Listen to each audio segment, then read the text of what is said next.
habari nilizozileta hapa nikiwa ni mtangazaji wako Van King Kiatu, nikiripoti kutoka mkoa wa Tanzania, wilaya ya Kenya. Nimekuletea habari nono zilizonona zenye utambutambu mbele ndani yake. Hizi habari zilizonona zenye udambu mbele na ndani yake, nimekuja kuwaletea ripoti ambayo nimeipata leo mtaani baada ya kwenda pale katika kampuni ya Mandonga.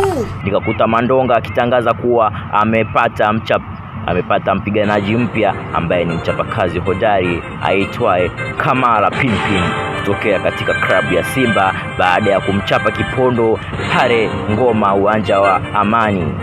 Kasema amevutiwa naye na wameshaongea. Baada ya pale kuongea, Kamara amekubali kusaini mkataba katika kampuni ya Mandonga, na tunategemea msimu ujao kumuona Kamara akiwa ulingoni dhidi ya Mandonga mtukazi bosi wake, na ikitoka hapo ataenda kukutana na Twa Kibuku.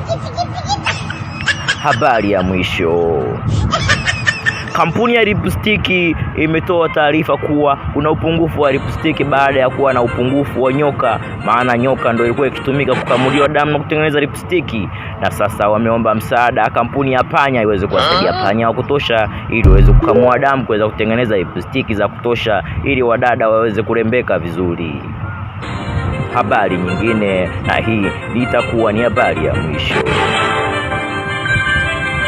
kampuni ya paka ambayo inapatikana pale Kinondoni